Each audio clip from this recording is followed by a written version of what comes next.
All right, the money that's being moved around. So I found this little press release here. All right, I found this press release that's telling us just how much money is moving around. And it's truly enlightening. It's truly enlightening. I mean, if you really thought for a second the government or big tech or big pharma gave one shit about you, you could throw it all out the fucking window after I read you this. All right, Pfizer, BioNTech, and Moderna are making $1,000 in profit every fucking second. Every second, while the world's poorest countries remain largely unvaccinated. Fuck me. Let's read this, folks. Demand grows for firms to share vaccine recipes and technology as billionaire pharma bosses convene for Big Pharma Davos. That's New World Order shit right there. The Great Reset right in your face. Population control, all with a virus, all with a vaccine, all to line the pockets of the world's wealthiest. Ladies and gentlemen, let's read. New figures from the People's Vaccine Alliance reveal that the companies behind two of the most successful COVID-19 vaccines, Pfizer, BioNTech, and Moderna, are making combined profits of $65,000 every minute. Every minute. Most people don't even make that a year.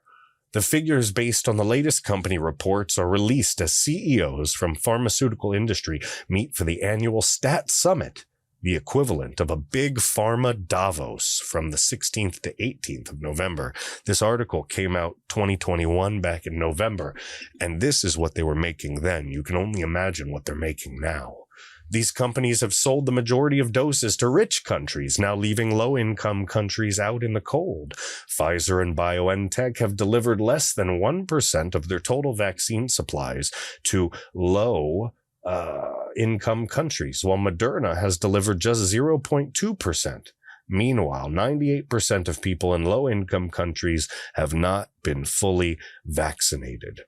Meza Siom of the African Alliance and People's Vaccine Alliance Africa said, "It's obscene that just a few companies are making millions of dollars in profit every single hour, while just 2% of people in low-income countries have been fully vaccinated against coronavirus." Pfizer, BioNTech, and Moderna have used their monopolies to prioritize the most profitable contracts with the richest governments, leaving low-income countries out in the cold. Despite receiving public funding of over $8 billion, the three corporations have refused calls to urgently transfer vaccine technology and know-how with capable producers in low and middle-income countries via the World Health Organization. A move that could increase global supply, drive down prices, and save millions of lives. In Moderna's case, this is despite explicit pressure from the White House and requests from the WHO that the company collaborate in and help accelerate its plan to replicate the Moderna vaccine for wider production as its mRNA hub in South Africa. Well, what the fuck did you think was going to happen when you empowered Big Pharma to do something to this extent? While Albert Bourla, the CEO of Pfizer, described the call to share vaccine recipes dangerous nonsense, the World Health Organization emergency use approval of the Indian vaccine Covaxin earlier this month is clear evidence that developing countries have the capacity and have the expertise. Anna Marriott, Oxfam's health policy manager, said, contrary to what Pfizer's CEO says, the real nonsense is claiming the experience and expertise to develop and manufacture life-saving medicines and vaccines does not exist in developing countries. This is just a false excuse that pharmaceutical companies are hiding behind to protect their astronomical profits, which I actually tend to agree with, all right? These companies are saying that these smaller companies are not trustworthy, they're not capable, but some of them are obviously capable. And why would they give some market share to some little bullshit no-name company in India when the bigwigs could line their pockets at big pharmaceutical companies like Pfizer, Moderna, BioNTech, and more? All right, that is more likely. And as you see this podcast progress, and as we look through some of the articles, you'll see more and more who made the most moolah. All right, folks.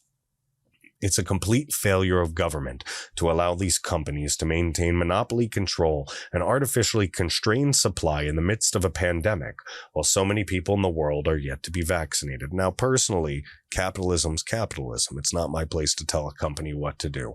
Based on company financial statements, the alliance estimates that Pfizer, BioNTech, and Moderna will make pre-tax profits of $34 billion this year between them, which works out to over $1,000 a second, $65,000 a minute, $93.5 million a day.